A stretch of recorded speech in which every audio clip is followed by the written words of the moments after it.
Hello everyone, this is Varsha and you are watching the series of success stories brought to you by Indian Achievers Forum. Once again, we are here with you all to discuss the success story of one more achiever of ours, and this time we have with us Miss Rajita Singh.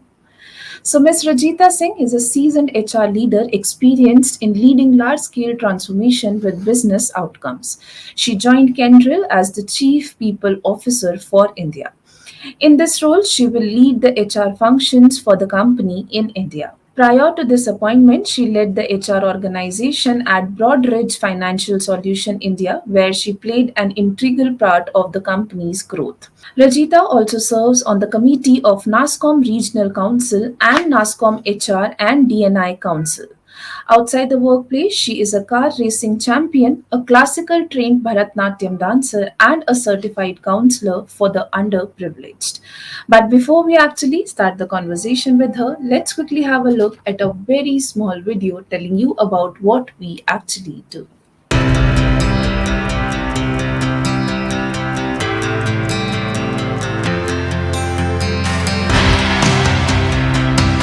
Indian Achievers Forum is driven by a full-fledged advisory board. The board consists of experienced personalities who have excelled in their respective careers. Together, the forum organizes conferences, events, workshops, exhibitions, trade shows, and B2B initiatives in India as well as abroad. Where there is passion, there is achievement. And where there is achievement, there is Indian Achievers Forum.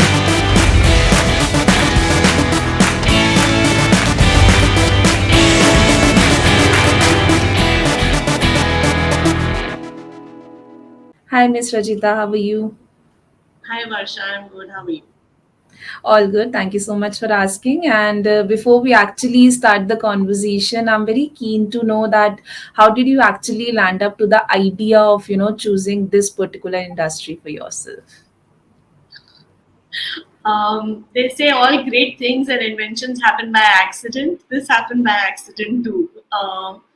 So the story is this that I always wanted to be a cardiac surgeon, and I got my seats as well in dental and the other colleges, the MBBS colleges. But because of a family situation, my Dadaji was actually diagnosed of cancer, so I had to be in Hyderabad only and not move out.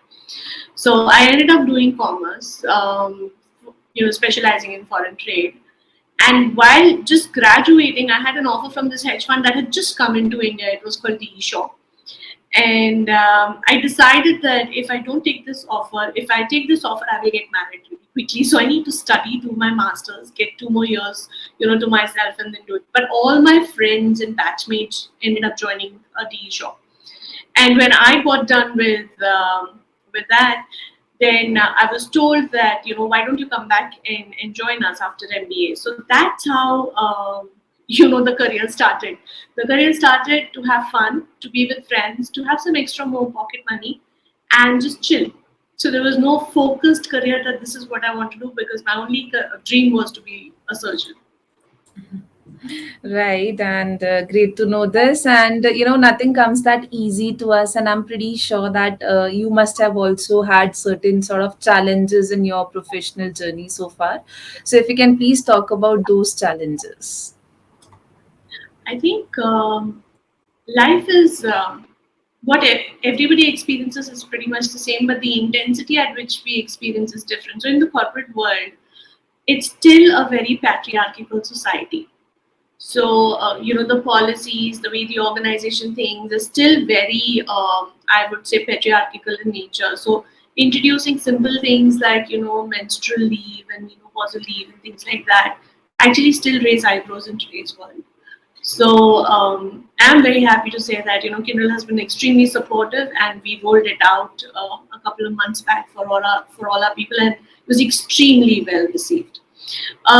So the challenges that I've had, I was really young when I became the head of HR. I was, I think, 25 or 26-year-old, and the first challenge that I had at that time is अरे ये तो बच्ची है, she doesn't have gray hair, ये क्या हमको आके बताएगी about HR. That was one. Second was if we have to make some major decisions on talent and leadership and travel and things like that, it was like, no, no, she doesn't know, let us just decide on our own. We were coming up with a campaign, of one of the companies that I was working with. And I still remember, I was like, this is funky, this is chic, people will recognize us with this. And there was silence in the room, and as always, I was the only lady in the room with all the men. And then a couple of comments came, no, this won't work. It's like, are we a food chain? Like, thank God it's Friday, thank God it's Monday kind of thing. I was like, no, believe me that this is something that we need to do. And that's when I had one sponsor in the room who stood up and said, I want to try what she's saying. So let's do it. And that's how, the brand campaign of Thank God It's Monday got introduced in. So challenges have been obtained, but I think what's always helped is to ensure that you have the conviction in what you're doing, to ensure that you have the patience, to continuously persuade, what you want to do, and have the courage to stand up for what you believe is right. I think that's what's worked. But largely the challenges have been the same. Oh, she's a woman, she doesn't know. Oh, she's too young to handle it. Oh, there are better people who know it. People who've been in the system, know a lot more. Blah blah blah blah. So things like that. Right. So, if I talk about your current company, which is Kendrill India, what sort of product and services you people are providing to people out there in the market? I'll just give you an analogy of a human body. So, in the human body, you can't prioritize which organ is important or not, right? You know that everything is important. And at times we feel, what's the point of these four fingers and two thumbs? But when we get injured, then we realize that every function, is important. So, if I back up a bit and extrapolate that analogy, the entire industry across the world or economies that work are important, and for those industries to function, Kyndryl is the backbone. So that's what we do. We are a tech services organization that ensure that the heart beats the way it's supposed to beat, that the roads and the manufacturing works the way it is, the telecom works absolutely fine, the banking is working fine. So, and we essentially innovate on technology and provide for services. That's what we do. Right. So now, talking about the future, everyone do plans for their future. So, what further plans are you having for yourself or for the company in the upcoming years? If you can share a bit of those plans with us as well. For the company, actually, our CEO and our country president have already shared a great deal. We are a spin-off from IBM, so we have another 1.5 2 years to form ourselves into a full-fledged independent entity functioning the way we are. So that is like the horizon. If I talk of what are my personal plans for the future, I believe that it's always back to the future.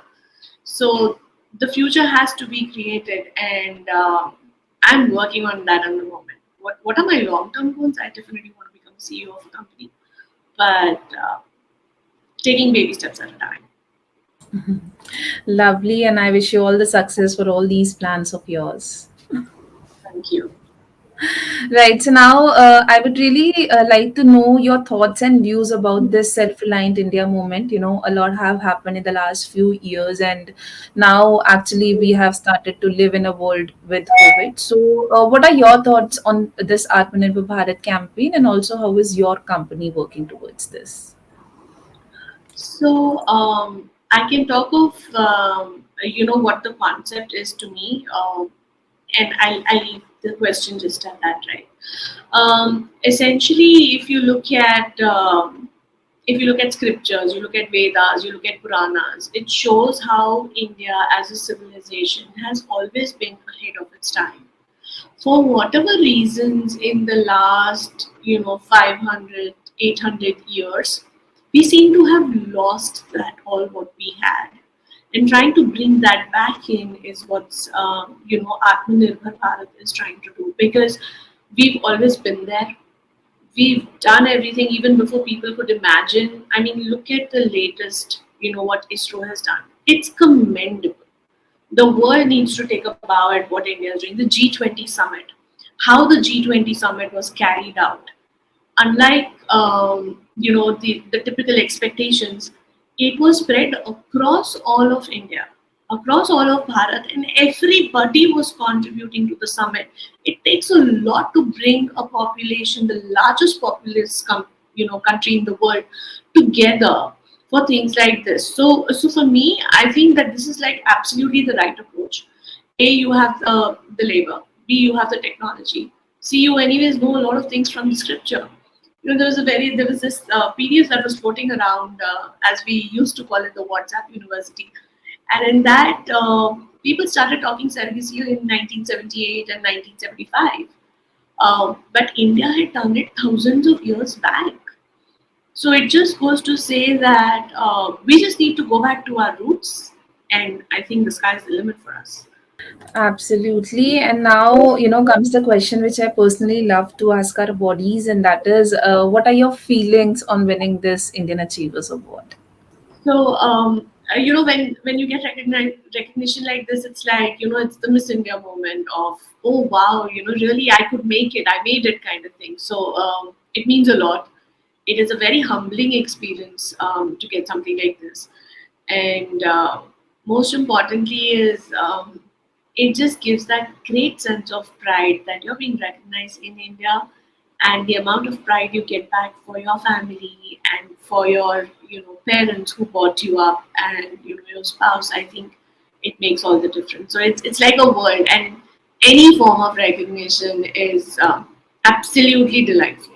Right. And I once again congratulate the entire team of yours on this achievement. Thank you. Okay, so now as we have discussed about your professional role and the plans that you're having in the near future, if you can also tell us a bit about your CSR activities too that you're involved in. So personally, I am associated with causes for girl children. I initially started off, I think, 10-15 years back on child labor abolition, and working along with the then chief for India, for child welfare and women development. I am associated with a lot of initiatives as far as rural women, development is concerned, be it hygiene, be it education, be it skilling. I volunteer and spend a lot of time over here for this cause. I also am associated,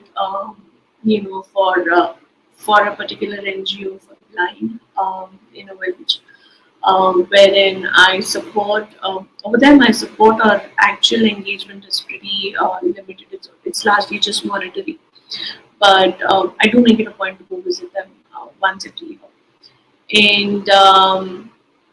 And of course, I mean, women and children. I also support this cause in Punjab, where there's this NGO that supports widowed women who are disowned by family and have their own children. So, providing for support for them and their livelihood is something that I do. If I shift gears and come to what Kindle does, Kindle is doing a lot of things. Of course, one of the state of the art things that Kindle is doing along with the government is cyber raksha, wherein we are training women. We have a mission of training women across India to be self-reliant. We also work along with the ecosystem on sustainability. So there's a lot of work that's going on that, and these are the causes that everybody associates with and wants to do. So like planting trees, planting saplings, cleaning up of rivers, cleaning up of areas which are touristy and not very what do you say, made dirty with visitors, say the plastics, glasses, etc. So cleaning up and doing those kind of drives. So there's a lot of work that happens on that front on the Kindle side. Great work you all are doing, I must say. So now, last but surely not the least, what message or mantra you would like to give to our younger generation to become successful in their careers? I'm going to pass on what my mother's passed on to me. And this is from ancient India. It's from the Bhagavad Gita. I call it the DSD Funda. D stands for Dharam. Dharam means do your duty, and know what you're doing. That's important. S stands for Sahas. Sahas is courage.